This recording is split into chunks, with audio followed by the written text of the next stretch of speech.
Hello, everyone. My name is Rod Myers. Thank you for joining us today for a discussion of the Christian mindset in a culture of chaos. And this is so important as a subject because we're all trying to navigate these times where we're trying to figure out how, as a Christian, we're supposed to respond and react in a culture that is very chaotic at the moment. And we want to be sure that we represent Jesus in the right way. But in order to do that, we have to have a good understanding of how to think about these things. And that's why we're going to be talking about a Christian mindset. We invite you to make comments. We invite you to engage in this training that we're doing. Please leave comments there in the comments section. You can ask questions. You can ask for more information. Whatever you'd like to do, please do that, and we will respond to you as soon as possible. And so please do that. Make sure that you let us know you're there and you're listening and that you are engaged with us in this discussion, because we want this to be a discussion. We want this to be something we can all share in.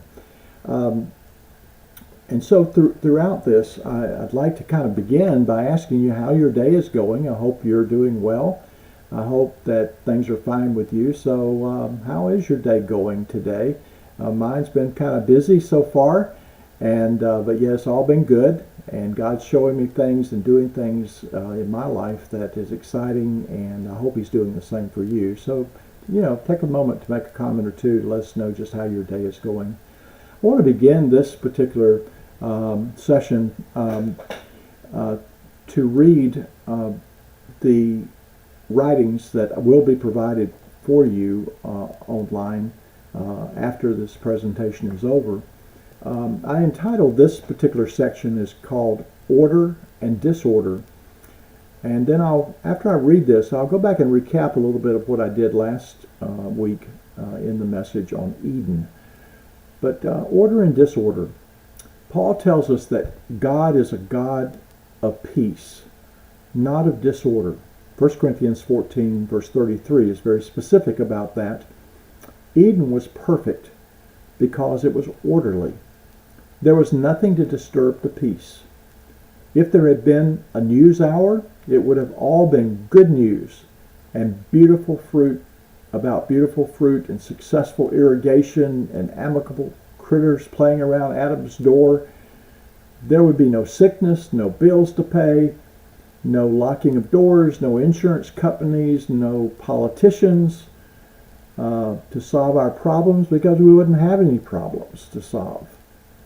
Man would acknowledge the Creator and marvel at His mighty works. Man would listen to his conscience and always do the right thing. Man would have a very intimate and personal communication with God, because order brings happiness, it brings contentment, it brings love. But yet sin brings wrath and broken relationships and loss and pain and distrust and a myriad of ways to control, to manipulate, and to protect one's self from those who might try to steal my order. Sin has a champion. His name is Satan. He hates order, and he takes every opportunity to destroy it. This is the nature of chaos. The word carries with it the idea of the state of the universe before the creation process began. It says, in the beginning, God created the heavens and the earth. Now the earth was formless and empty. Another translation says it was void. Genesis 1 and 2. God spoke order into the earth, and the result was Eden. He said it was all good. In fact, he said it was very good. But sin created a rift. The balance of justice was disrupted. It was like the fulcrum of the seesaw was moved, and the result, there was no fun for anyone. Man has become expert in pointing out where things are off, where they're not fair, and where things are out of order. Man has also become good at tinkering with the balance, trying to reset the scales of justice.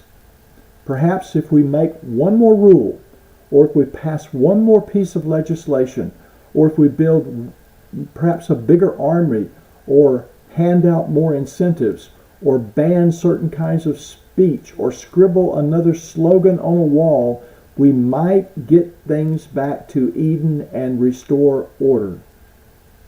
Others have suggested rituals and routines and even forced sterilization in order to restore to Eden. Such regulations, Paul says, indeed have an appearance of wisdom, but they lack any value in restraining sensual indulgences. Now I'd like to ask you, to reflect on the things that I've said here and about, do you feel like there's a kind of a sense of things are kind of out of order? Is that the way it feels in your life right now? I think we can all agree that we're almost ready to hang an out of order sign on our community, on our society, maybe on our lives, and say, wow, will someone come in here and fix it so that it's useful again? So how do you feel about that? Do you feel things are out of order? Last week in the training that we did about Eden, we saw that Eden was created by the wisdom of God. We also saw that Eden was lost because of man's decision to sin. And we also saw that men have tried in many different ways to regain Eden, by political means, by economic means, by religious systems, all of these made by man, in an attempt to get back to this paradise, this place where we all feel safe and secure and everything is predictable and we can wake up every morning and just feel like it's okay. Well, we're not in those times, and we've never been in those times. From the very beginning, when man first sinned and was thrown out of the garden, from that time until now, we've lived in a state of disorder. It's confusion. It's chaos. The Bible calls it corruption.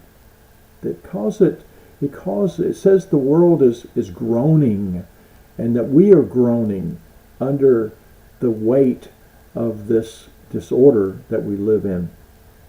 And so, I don't know if you're feeling like you're groaning a little bit. If you are, well, just kind of text in there and say, post in there and say groan, whatever. It's all groan together. But we don't want to stay in the groaning. That's not where we want to live. That's not where I want to live. I want to live in a place where there's some contentment and joy and peace and order. And how do we find that? How do we do that? I mentioned, and I'm going to mention throughout this series, and I want you to understand why I'm doing this, but I'm going to mention Marxism quite a bit, only because I think it is probably the most pertinent economic and political system in the world today that is saying that it's the solution, that it will bring about order. And when I think about Marxism as an example, and the ideal and the goal of Marxism was to produce the equality of man, but everywhere that this has been tried, it has resulted in so much more disorder, the death of millions of people who just are not persuaded by Marx's approach. So it isn't the case that people are succeeding in these systems that they create to create more order in the world. Even if you look at Islam, Islam cannot say that they have created more order in the world. They have created chaos in the world. We associate with radical Islam, at least we associate the idea of terrorism. And that is certainly not order. You may have examples in your own life. What are some of the examples in your life, and you can comment on that, of where you've tried certain things to bring about order, and maybe you've tried it in a noble way, and you've tried it in different systems that you've bought into, but it hasn't resulted in that. And this is what we're trying to address in this series. You know, sin is the great disruptor. By its very nature, it is a disturber of the peace.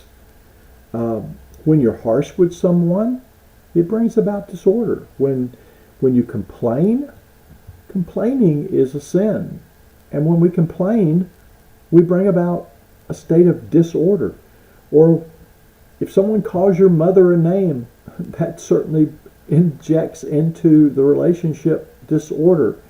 Or if there is retaliation or vengeance because you've been done wrong by someone and you want to get back at them, that perpetuates the disorder. If you steal something from someone, that causes disorder. If you assign motives to someone and try to say, well, that's why you're doing this, that causes this disruption and disorder. If you cheat someone, or if you disrespect someone, if you try to change God's order for the family, for instance, the way He created the family to be, and you say, well, we've got a better idea for how the family should be, then you create disorder out of something that God has organized. If you have anger in your heart and it comes out in your words and in your actions, it creates disorder. It says that Satan gets a foothold in your life and it messes up relationships and even messes up the person who carries the anger. If there's rioting, if there's violence, that creates disorder. Even if you ignore somebody that you should be appreciating and you should be giving attention to, that creates disorder. Pride is a great disruptor of order in this world because it puts the emphasis back on you and me and not on serving other people in humility. You see, God's way of doing things is right. It is good. I want to read a passage to you here, and this should be familiar to those of you who have studied the Bible. It's found in Galatians chapter 5, and I'm going to start in verse 19 and read down to the end of this chapter. But in Galatians, Paul is dealing with two competing systems.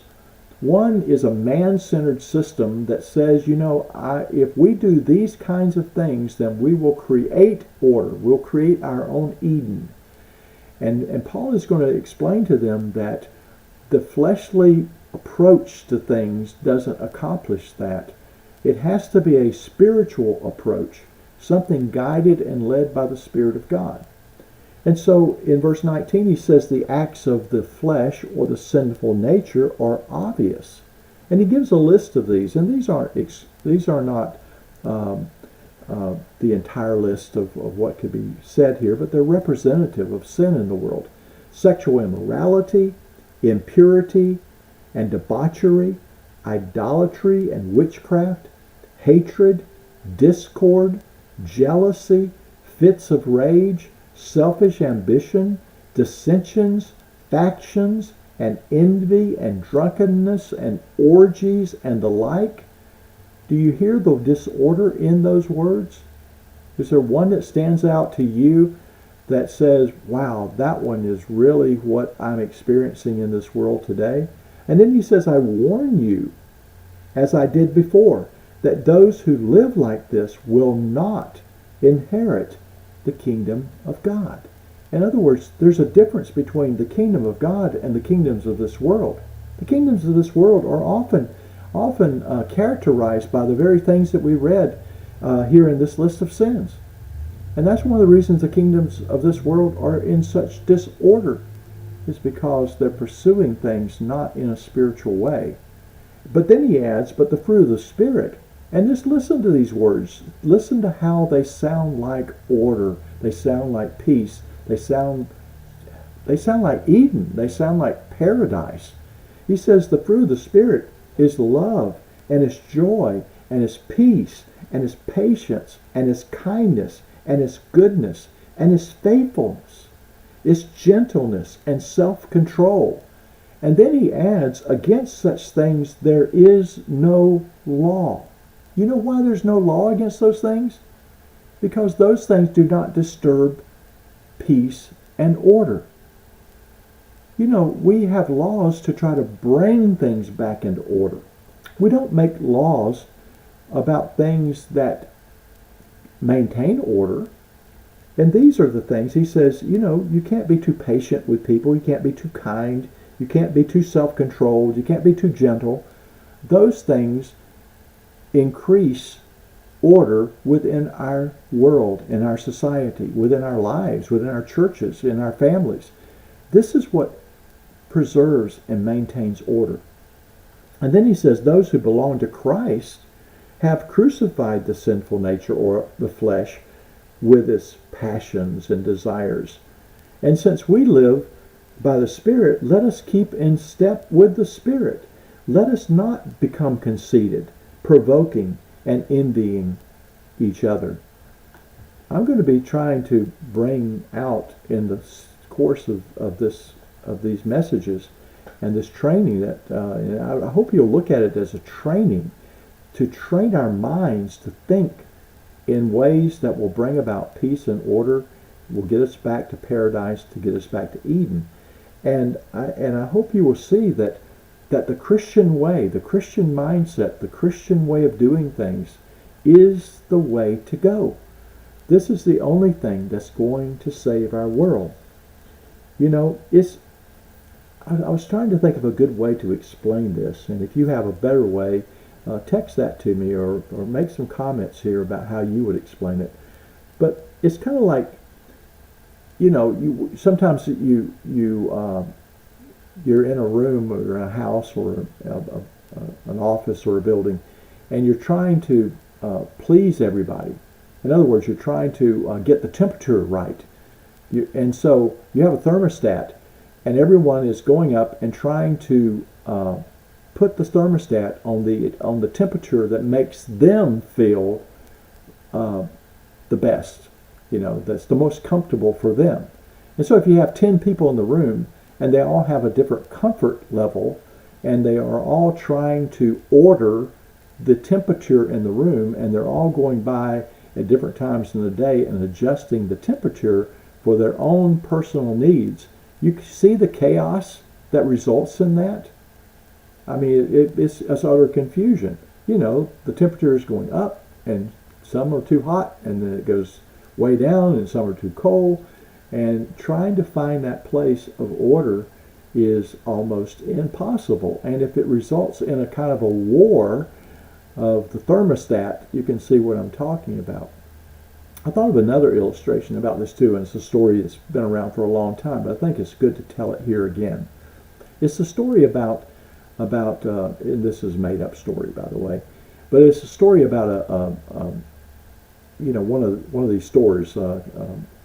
Let's say it's a Walmart store or a Target, and let's suppose that it was possible that in the middle of the night somebody could sneak in. Say a bunch of kids decided to play a prank on the store, and they sneak in the middle of the night and they switch the price tags on everything. They don't take anything, they don't steal anything, they just switch all the price tags around.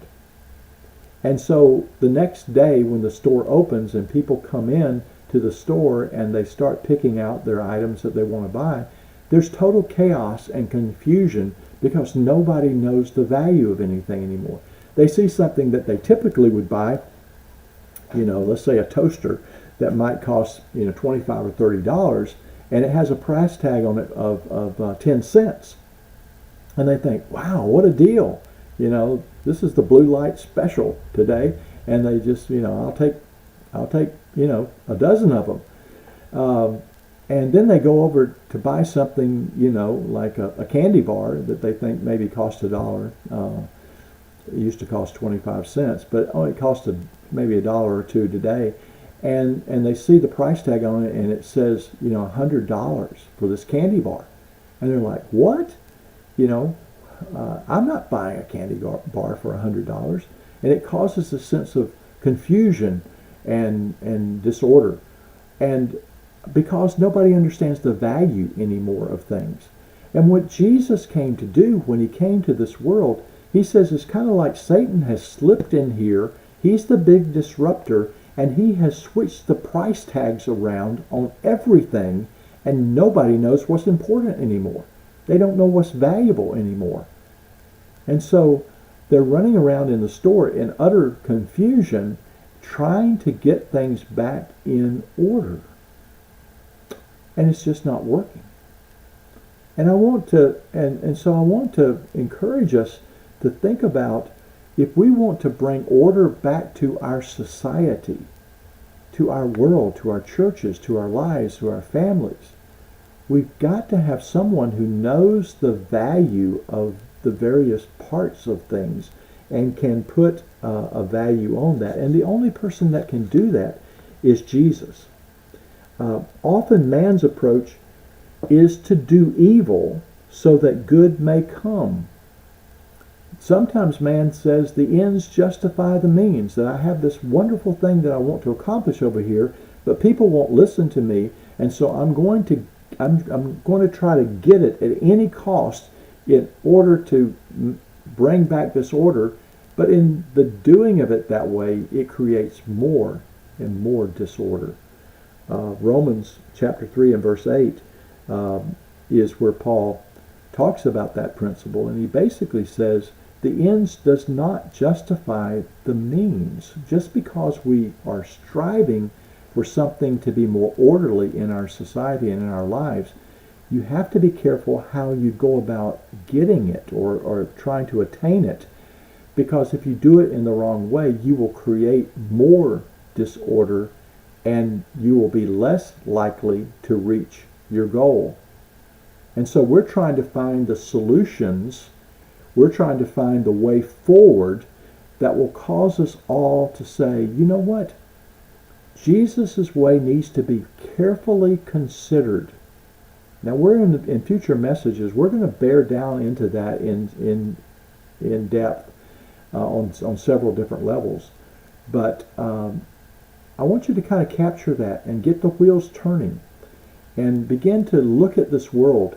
You know, when you hear things that are said, plug it into this paradigm of Eden, the paradise that was lost, and how we're trying to regain the paradise, and the paradigm of order and disorder, of how something has gone from a state of order down to a state of disorder, and how we're trying to get it back to some good place.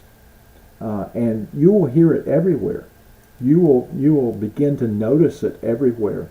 And then the thing I want you to take away is that Jesus is the only one who can facilitate the order that we need in our lives. And that order is going to be on 3 different levels. The first level is with God. There needs to be order with Him. Secondly is order with other people and how we live with others. And then the third is the order inside of us, the peace and order in our private world, inside of our hearts. And Jesus is the only one who can address all 3 levels of order. Now I want you to leave comments. I'd love to hear from you and hear what you have to say about this. And again, we'll try to respond. Maybe we'll include some of the things that you say in future sessions that we have. And I want to encourage you to share this video with other people and try to engage people in conversations about this. Again, this is a good way for you to start positive conversations with other people. And so share the video with others. You know, and then have some conversation with them about this. And then the next time that we get together, at least from the Central Church of Christ, we'll have another posting of the Mind of Christ study that we've been doing for quite a long period of time. And that will be posted and premiere on Wednesday at 11 on our it'll premiere on our YouTube at 11 a.m. on Friday morning. So I hope this has been helpful to you. And again, please stay with us through all of these presentations. There will probably be about 13 of them in all. This is number 2. And we're glad that you joined us today. And I look forward to reading all the comments that you have made during this presentation. God bless you. Take care. Have a great day.